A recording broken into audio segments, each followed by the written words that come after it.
نئی نویلی شادی ہوئی ان کی، اور آپ جذبات دیکھیں کہ انہوں نے شادی کا شیڈول جو تیار کیا کس طریقے سے کیا. مصطفیٰ سے کتنا پیار تھا ان کو کہ انہوں نے جو ہے اپنی شادی کی ترتیب یوں دی کہ ہم بارات نبی کے پیچھے نماز پڑھ کر کے جائیں اور پھر دوسری نماز کی جماعت کھڑی ہونے سے پہلے ہم بارات واپس آ جائیں.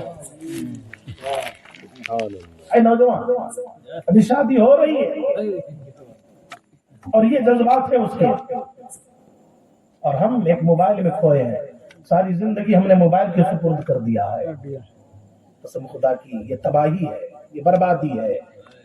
اگر زندگی کو کامیاب کرنا چاہتے ہو نوجوانوں تو موبائل کو اپنی زندگی نہ دو، مصطفیٰ کو اپنی زندگی دے دو. یا رسول اللہ یہ زندگانی آپ پر نثار ہے، یا رسول اللہ یہ زندگی آپ پر قربان ہے. تو نبی کے پیچھے نماز پڑھ کر بارات گئے، اور جب دوسری نماز کا وقت ہوا تو بارات لے کر آئے، دلہن کو گھر میں چھوڑا اور مسجد نبوی آ گئے نماز پڑھنے کے لیے. حضور علیہ السلام کی عادت یہ تھی کہ جب حضور کو کچھ کہنا ہوتا اپنے اصحاب سے تو پھر سلام پھیرنے کے بعد مقتدیوں کی طرف چہرہ کر لیتے اور حضور علیہ السلام بیان فرمانے لگتے. تو اس روز ایسے ہی ہوا، حضور علیہ السلام نے سلام پھیرا اور مقتدیوں کی طرف اپنے اصحاب کی طرف اپنے رخ انور کو کر کے اور بیان فرمانے لگے. اور جس کسی کی نظر حضور کے رخسار پر پڑ جاتی پھر اس کی مجال نہیں کہ وہ ہل جائے. سارے صحابہ بیٹھے ہوئے ہیں، حضور کا بیان ہو رہا ہے، رات گزر رہی ہے. حضور علیہ السلام کی نظر اچانک اس دولہے پر پڑی جس نے آج شادی کی ہے. حضور نے فرمایا او میرے پیارے صحابی، تم یہاں کیا کر رہے ہو؟ آج تمہاری شادی ہوئی ہے، دلہن تمہارا انتظار کر رہی ہوگی، جاؤ اٹھو اور اپنا گھر جاؤ. اب چونکہ حضور کا حکم ہے وہ صحابی اٹھے، چلے گھر کو گئے، دروازہ کھٹکھٹایا، گھر والوں نے دروازہ کھولا، اندر گئے، دلہن کے کمرے میں داخل ہو گئے تو کیا دیکھتے ہیں کہ دلہن گھونگھٹ گرائے اپنے شوہر کے انتظار میں بیٹھی. کچھ کریں ہم بھی اور آپ بھی اسلام کے لیے.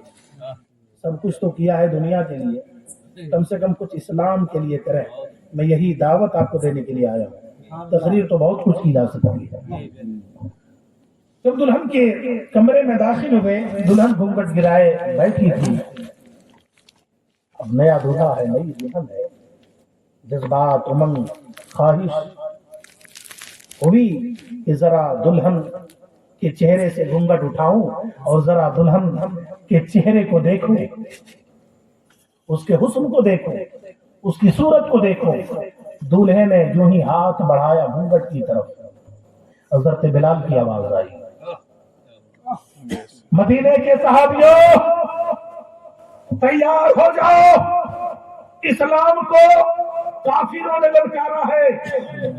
اس لیے یہ آواز دی جا رہی ہے، یہ صدا دی جا رہی ہے کہ اسی وقت اسلام کے سپاہی میدان جنگ کی طرف روانہ ہونے جا رہے ہیں. اس لیے اپنے گھروں سے اٹھو اور تمام سپاہی اکٹھا ہو کر میدان جنگ کا رخ کرو. اب وہ صحابی رسول گھونگھٹ کی طرف ہاتھ بڑھا، ہٹا لیے، کھڑے ہو گئے. دیوار پہ تلوار لٹک رہی تھی، اٹھایا، کاندھے پہ ڈالا. دلہن نے دیکھا کہ شوہر کا ہاتھ بڑھا تھا میری گھونگھٹ کی طرف، اچانک رک کیوں گئے. اٹھائی آنچل کو اور دیکھی شوہر کو کہ ابھی اچانک یہ ہاتھ میری گھونگھٹ کی طرف اٹھے تھے اور اب میں اس کاندھے پہ دیکھ رہی ہوں کہ تلوار لٹکی ہوئی ہے. دلہن بول پڑی، میرے شوہر نامدار، وہ میرے سرتاج، یہ کیا میں دیکھ رہی ہوں؟ ابھی آپ کے ہاتھ چلے تھے میرے جو آنچل اور میرے گھونگھٹ کی طرف، اور اچانک اپنے ہاتھ کو کو کھینچ لیا اور تلوار اٹھا لیا. میرے شوہر نامدار، آج تلوار کی رات نہیں ہے، آج جنگ و جدال کی رات نہیں ہے، آج جو ہے وہ لڑائی جھگڑے کی رات نہیں ہے، آج تو پیار و محبت کی رات ہے. آج تو پیار و محبت کی رات ہے. میرے سرتاج کیا کر رہے ہیں آپ؟ اس صحابی رسول نے جواب دیا، وہ میری شریک حیات، میری بیوی، میں تمہارا سرتاج ہوں، یہ بات میں نے مانا، مگر ہمارا بھی کوئی سر کا تاج ہے، ہمارا بھی کوئی سر کا تاج ہے. اس سر کے تاج نے مجھے آواز دی ہے، اس لیے میرے کاندھے پہ تم تلوار دیکھ رہی ہو. اللہ اکبر. اس طرح کہنے کے بعد شوہر نے کہا، میری شریک حیات، اگر زندگی نے وفا کی تو پھر ہم تمہارے زلفوں کا بوسہ دے لیں گے، اور اگر زندگی نے وفا نہ کی تو کل قیامت کے روز جو ہے وہ ہم تمہیں محشریوں میں تلاش کر لیں گے. اللہ اکبر. یہ کہہ کر کے وہ صحابی رسول اپنے مکان سے اور اپنی بیوی سے جدا ہوتا ہے اور چلتے چلتے جو ہے صحابیوں کے جھرمٹ میں داخل ہو جاتا ہے. تمام سپاہیوں کے ساتھ وہ صحابی رسول شامل ہو جاتے ہیں. اب یہ لشکر میدان کارزار کی طرف جا رہا ہے. آج اگر ہماری بات ہو تو ہم لنگی اٹھا کر سیدھے کنارے ہو جائیں، مگر صحابی رسول پہ قربان جائیے. وہ صحابی رسول اپنے تمام اصحاب کے ساتھ شریک ہو گئے، میدان کارزار میں گئے. لڑائی شروع ہوئی، جنگ شروع ہو گئی. یکے بعد دیگرے صحابہ کرام نے ڈٹ کر مقابلہ کیا. اس صحابی رسول سے دیکھا نہ گیا، انہوں نے بھی تلوار سنبھالی اور میدان میں کود گئے اور کہا، او کافرو، تم نے اسلام کو چیلنج کیا ہے، تم نے جو ہے صاحب اسلام کو چیلنج کیا ہے. سن لے، جب تک اسلام کے چاہنے والے ہیں تیرے چیلنج کو اپنی تلواروں سے کاٹتے رہیں گے، اور تو اسلام کو اس دنیا سے نصف نابود کرنا چاہتا ہے. اسلام نے جو ہے اپنی بنیاد مضبوط کر لی ہے، اب تم اسلام کو مٹا تو نہیں سکتے ہو، ہاں تم مٹ سکتے ہو. اللہ اکبر. کہتے ہوئے انہوں نے جو ہے اپنی تلوار چلانا شروع کر دی اور کافروں کے بیچ میں گھس گئے، کافروں کے صف میں گھسے ہیں. کتابوں میں لکھا ہے کہ ان کی تلوار ایسی چل رہی تھی جیسا کہ بجلی کا شرارہ چل رہا ہے. اللہ اکبر. جب ان کی تلوار رکنے کا نام نہیں لے رہی تھی تو کافروں نے یکبار کی یلغار کیا ہے اور ان کو زخمی کر دیا ہے. وہ صحابی رسول جو ہے اپنے سواری سے گرے ہیں اور گرنے کے بعد جو ہے زخم شدہ جسم سے گھسیٹ رہے ہیں، آگے بڑھنے کی کوشش کر رہے ہیں. صحابہ نے دیکھا کہ میرا دوست سواری سے گرا ہے، بدن زخمی ہو چکا ہے اور گھسیٹ کر آگے بڑھنا چاہتا ہے. صحابی رسول آگے بڑھے اور کہا، میرے دوست کیا بات ہے، آپ جو ہے وہ کیا پانی چاہتے ہیں؟ پانی آپ کے منہ میں ڈال دوں، کھجور ڈال دوں آپ کے منہ میں؟ کیا نہیں میرے دوست، نہ کھجور کی حاجت ہے نہ پانی کا طلب ہے. کہا، پھر کس بات کی طلب ہے تمہیں؟ اللہ اس نے کہا کہ بس ہمیں طلب یہی ہے کہ نبی پاک علیہ السلام کے قدموں میں میرا سر رہے اور جان جو ہے وہ کب سے ان سری سے پرواز کر جائے. یہی میری خواہش ہے. تو میرے دوستو، اگر چاہتے ہو، اگر کچھ کر سکتے ہو تو نبی کی بارگاہ میں مجھے لے چلو اور سر رکھنے کا ان کی قدموں پہ موقع دے دو. زخمی ہے جسم، جان نکلنے والی ہے، تلاش نہ بیوی کی ہے، نہ باپ کی ہے، نہ ماں کی ہے، نہ دولت کی ہے، نہ سرمایہ کی ہے، نہ عزت کی ہے، نہ زمین و جائیداد کی ہے. طلب ہے تو مصطفیٰ کی ہے، کھوج ہے تو پیارے نبی کی ہے، تلاش ہے تو پیارے مصطفیٰ کی ہے. اللہ اکبر. جب اتنا انہوں نے کہا کہ ہو سکے تو مجھے میرے پیارے نبی کے پاس لے چلو، صحابہ نے اٹھائے اور لے کر چلے. حضور ایک ملم کیلے پر کھڑے تھے، سارا نظارہ دیکھ رہے تھے. کہا، صحابیو کیا کر رہے ہو؟ کہا، یا رسول اللہ، یہ آپ سے ملنا چاہتا ہے، یہ آپ سے ملنا چاہتا ہے. حضور نے فرمایا، نہیں، وہی رکھ دو، وہی رکھ دو. کہا، یا رسول اللہ، جاگنے کا وقت ہے،